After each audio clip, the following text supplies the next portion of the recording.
all. I wanted to share with you a little bit about a banned book that I read earlier this year.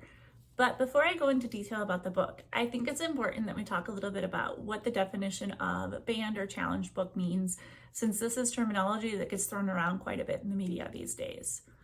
Also, earlier this year, the American Library Association, or the ALA, reported that there were 1,269 demands to censor library books and resources in 2022. This is nearly double the 729 challenges that were reported in 2021. This is why it's important that we look at these works and to get an understanding of what's happening. The ALA defines a book challenge as a demand to remove a book from a library's collection so no one else can read it. Pretty straightforward.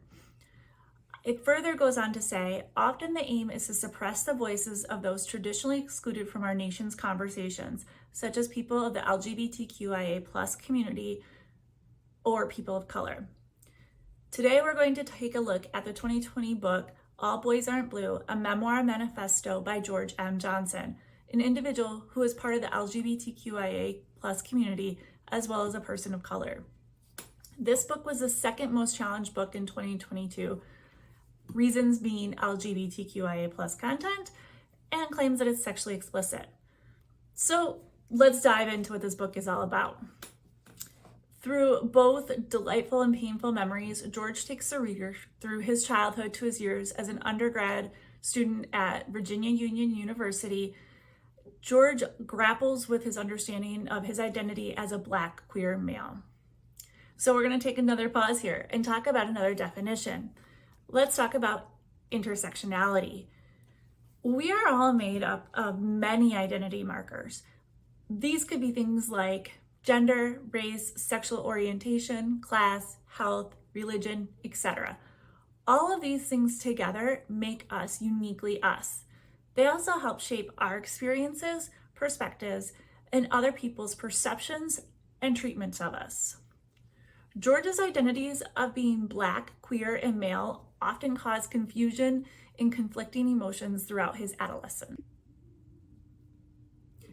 George writes as though he is talking to a friend. His style is comfortable and familiar, although at times it's clear that the memory he is sharing is painful and a little bit hard for him to tell.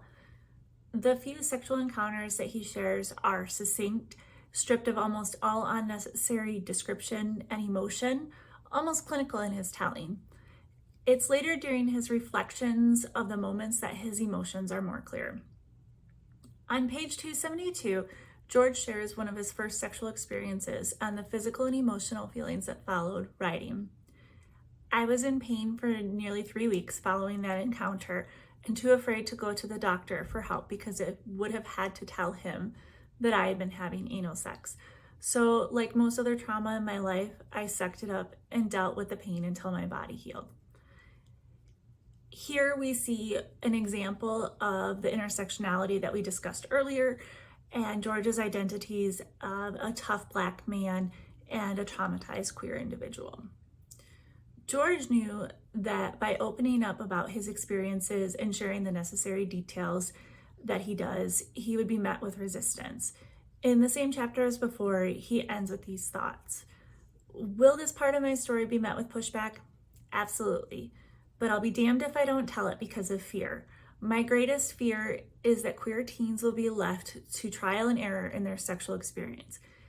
It's worth me feeling a little embarrassed so that you are a little more prepared. At its very heart, this is a book that follows the life of a boy faced with many obstacles and how, with the support of his family and friends, he overcomes them and learns to understand his identity. As George says in the afterword, "I knew joy and I knew pain. I knew triumph and I knew trauma.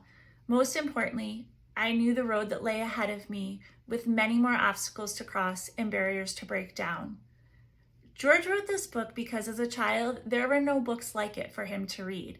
He didn't have role models to look up to or guidance for how to live his life as Black and queer. His hope is that even just one person is helped by it, and it will make it all worthwhile. Read this book if you're struggling with your identity. Read this book if you want to better understand other human experiences. Read this book because the cover is beautiful and because book challengers are trying to make it impossible for others to read this book. Read this book because George's story deserves to be told. And when you're done, read This Book is Gay by Juno Dawson, another challenged or banned book, number 10 according to the ALA if you're keeping track. And then read Black Boy Smile by D. Watkins, another Black memoir told mostly through childhood memories.